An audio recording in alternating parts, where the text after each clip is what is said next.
नमस्कार दोस्तों, क्या हाल है। मैं हूं शीतल बरियार और ड्रामा एक्सपो में आपका स्वागत है।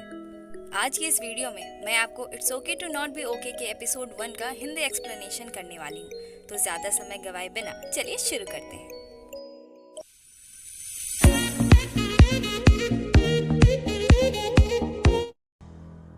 It's okay to not be okay episode 1, the boy who fed on nightmares. Episode की शुरुआत होती है एक एनिमेटेड स्टोरी से। बहुत समय पहले की बात है। एक सुंदर सी लड़की एक किले में रहती थी जो घने जंगल में था, सबसे अलग और बिल्कुल अकेली। तो एक दिन बोर होकर वो किले को छोड़ देती है और बाहर निकल पड़ती है, कुछ ऐसे लोगों को ढूंढने के लिए जिन्हें वो अपना दोस्त बना सके और जिनके साथ वो खेल सके। वो उन्हें गिफ्ट ऑफर करती है, पर कोई भी उसके गिफ्ट को एक्सेप्ट नहीं करता और सारे डर कर भाग जाते हैं। फिर उसे पता चलता है कि ऐसा क्यों हुआ। उसके साथ शेडो ऑफ डेथ था, यानी मौत का साया, जिस वजह से सब उससे डरकर भाग गए और उसे मॉन्स्टर कहने लगे। उसके बाद वो इधर उधर भटकने लगी। वो दुनिया के सभी लोगों से बहुत ज्यादा नाराज थी और अपने इस गुस्से को किसी तरह निकालना चाहती थी। तो उसने मछली पकड़ना शुरू कर दिया और उसी दौरान उसके फंदे में एक लड़का फंस गया जो पानी में डूब रहा था। जैसे उस लड़की ने उस लड़की की जान बचाई, उसके साथ का मौत का साया यानी शेडो ऑफ डेथ गायब हो गया। और तब से वो लड़का उस लड़की के पीछे पीछे जाता। वो जहाँ भी जाती, चाहे गर्मी, सर्दी या बरसात हो, चाहे वो मैदान पर या पहाड़ी पर जा रही हो, वो लड़का हर वक्त उसके साथ रहता था। तो एक दिन उस लड़की ने पूछा, क्या तुम हमेशा मेरे साथ रहोगे? बिल्कुल, मैं तुम्हें कभी नहीं छोड़कर जाऊंगा, लड़के ने कहा। लड़की ने तितली का पंख फाड़ दिया और कहा। ये देखने के बाद भी लड़के ने जमीन पर बहुत से तितलियों के पंख पड़े हुए देखे और डर कर भाग गया। ये देखकर लड़की उदास हो। तभी मौत का साया उसके कानों में आकर कहता है, कोई भी तुम्हारा साथ नहीं देगा और ना ही तुम्हें प्यार करेगा, क्योंकि तुम एक मॉन्स्टर हो। इस बात को कभी मत भूलना, समझ गई? इसी बीच सीन चेंज होता है और हमारी female lead shadow of death को रिप्लाई देते हुए नजर आती है। वो बोलती है, हम। फिर शो की शुरुआत होती है। एक आदमी ड्रामे के मेन लीड मुन गांगते, जो साइकेट्रिक वार्ड में एक कम्युनिटी हेल्थ वर्कर है, उसे सांगते की वजह से डांट रहा होता है। बाहर बैठा एक अजीब सा आदमी सारी चीजें बड़े ध्यान से ऑब्जर्व कर रहा होता है और खुद में ही कुछ न कुछ बड़बड़ा रहा होता है। मुन गांगते उसके पास आकर बहुत प्यार से पूछता है, सांगते, तुम्हें भूख नहीं लगी? फिर वो दोनों वहाँ से चले जाते हैं और पता चलता है कि वो अजीब सा आदमी सांगते है, जो एक ऑटिस्टिक है और मुन गांगते का बड़ा भाई है। फिर सीन चेंज होता है और सुबह हो जाती है। ड्रामे की फीमेल लीड को मुन यूंग, जो एक चिल्ड्रन बुक ऑथर है, रेस्टोरेंट में ब्रेकफास्ट कर रही होती है। तभी एक बच्ची जो को मुन यूंग की फैन होती है, अपनी माँ के साथ जाकर उससे ऑटोग्राफ मांगती है। बच्ची की माँ बोलती है, को मुन यूंग बहुत ब्यूटीफुल है। उस पर बच्ची बोलती है, बिल्कुल फेयरी टेल प्रिंसेस की तरह। फोटोज लेते वक्त को मुन यूंग उस बच्ची को अपने गोद में बैठाकर उससे धीरे से बोलती है, तुम मेरी फैन नहीं हो? बच्ची पूछती है, क्यों? तो को मुन यूंग बोलती है कि मेरे स्टोरीज में विचेस प्रिटी होती हैं, प्रिंसेस नहीं।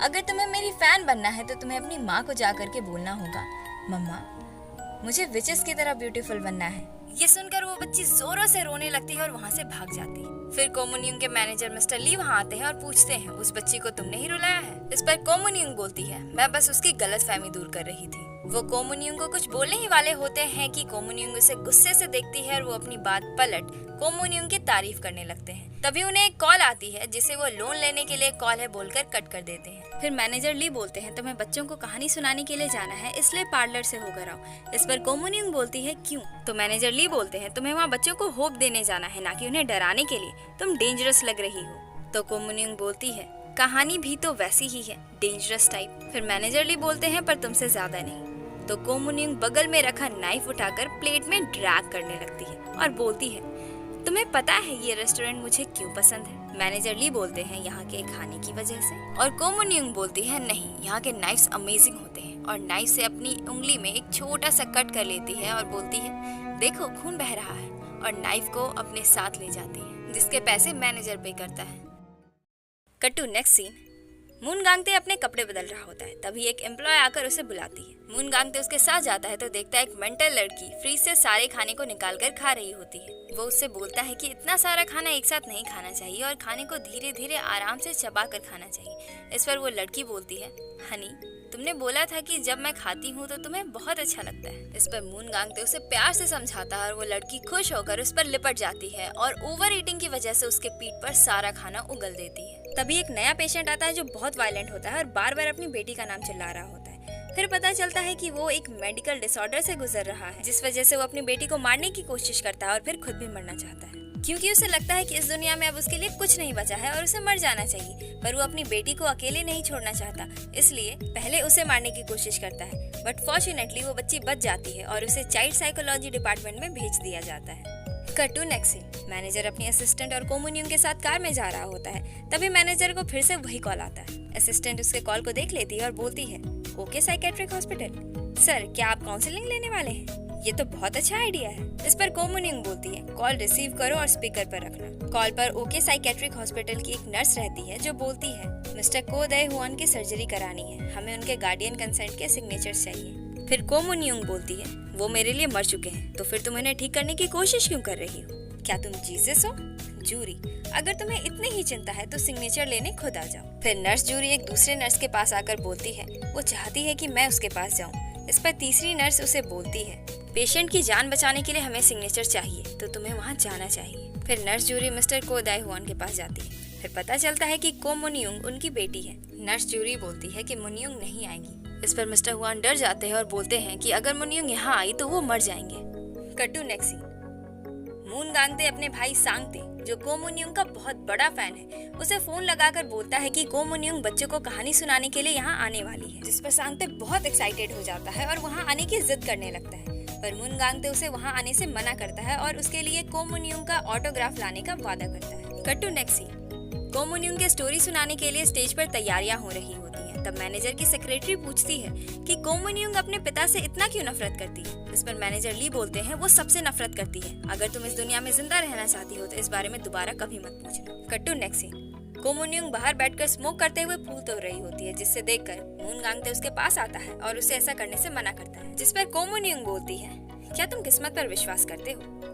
जब किसी को किसी चीज की जरूरत हो और उसी समय वो चीज उसे मिल जाए तो उसे किस्मत कहते हैं। और अपना आधा सिगरेट उसके चाय में डाल देती है और वहाँ से चली जाती है। Cut to next scene. Ko Moonyoung बच्चों को कहानी सुना रही होती है कि तभी वो पागल इंसान, जो शुरुआत के कुछ सीक्वेंस के बाद अपनी बेटी को मारने की कोशिश करने की वजह से हॉस्पिटल के मेंटल वार्ड में बंद कर दिया गया था, किसी तरह वहाँ भाग कर आ जाता है। सभी लोगों को वहाँ से निकलने का अनाउंसमेंट किया जाता है। सभी लोग वहाँ से जा रहे होते हैं, पर वो आदमी अपनी बेटी को चुपके से पकड़ लेता है और एक सुनसान कमरे में जाकर उसे मारने की कोशिश करता है। तभी वहाँ को मुनियुंग आ जाती है और बोलती है, बहुत दिनों बाद मैं तुम्हारे जैसे इंसान से मिली, जो इतना यूजलेस और डरपोक है कि खुद मर भी नहीं सकता, इसलिए अपनी बेटी को अपने साथ मारना चाहता है। ये सुनकर वो मेंटल इंसान को मुनियुंग पर हमला करने के लिए आता है और वो अपने पर्स से उसे मारती है, जिसमें उसका वो नाइफ नीचे गिर जाता है जो उसने रेस्टोरेंट से उठाया था। वो मेंटल इंसान उस नाइफ को लेने के लिए आगे भागता है और को मुनियुंग उस नाइफ को लात मारकर सका देती है। वो मेंटल इंसान को मुनियुंग को गिराकर उसका गला दबाने की कोशिश कर रहा होता है, तभी उसकी बेटी बाहर भागती है मदद के लिए और को मुनियुंग से टकरा जाती है। इधर वो आदमी को मुनियुंग का गला दबा रहा होता है और को मुनियुंग को उस आदमी में अपना बाप नजर आ रहा होता है और वो मोमेंट याद आ रहा होता है जब बचपन में उसके बाप ने ठीक इसी तरह उसे गला घोटकर मारने की कोशिश की थी। तभी मून गांगते वहाँ आता है और को मुनियुंग को बचा लेता है और उस मेंटल से हाथापाई करने लगता है। तभी को मुनियुंग चाकू उठाकर उस मेंटल आदमी पर वार करती है, पर मून गांगते उसके चाकू को पकड़कर उसे उस मेंटल आदमी को मारने से रोक देता है और अपने हाथों को जख्मी कर लेता है। वो इंसान पकड़ा जाता है और को मुनियुंग मून गांगते के रुमाल से उसके जख्मी हाथ को बांधते हुए बोलती है, तुम्हें पता है इस दुनिया में कुछ ऐसे लोग भी होते हैं जो मर जाना डिजर्व करते हैं और कुछ समझदार लोग उन्हें सीक्रेटली मारते भी हैं और इसलिए नॉर्मल सिविलियंस आराम से चैन की नींद सो पाते हैं बिना कुछ जाने। तुम्हें क्या लगता है मैं कौन सी कैटेगरी में आती हूँ? मून गांगते बोलता है, तुम क्लूलेस फ्रीक हो और को मुनियुंग मुस्कुराती है।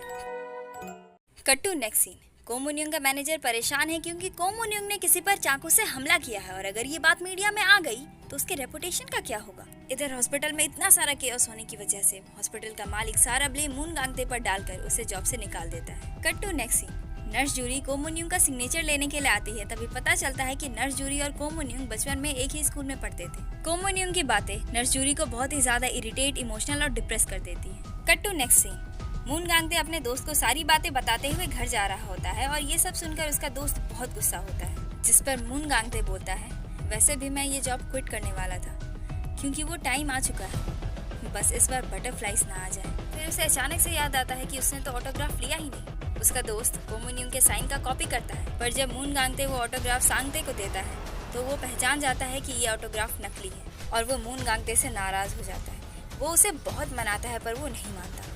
फिर रात को सब सो रहे होते हैं और सांगते सपना देख रहा होता है जिसमें बहुत सारी बटरफ्लाइज उसका पीछा कर रही होती है और वो बहुत डर जाता है और बटरफ्लाइज मुझे मारने आई है ऐसा चिल्लाते हुए खुद को टेंट हाउस में बंद कर देता है, जिस पर सांगते का दोस्त बोलता है कि इस बार भी बटरफ्लाइज आ ही गई। फिर सुबह होती है और मून गांगते को मुन्यूंग के मैनेजर मिस्टर ली से मिलने जाता है, जिसने उसे घूस देने के लिए बुलाया होता है ताकि मून गांगते अपना मुंह न खोले।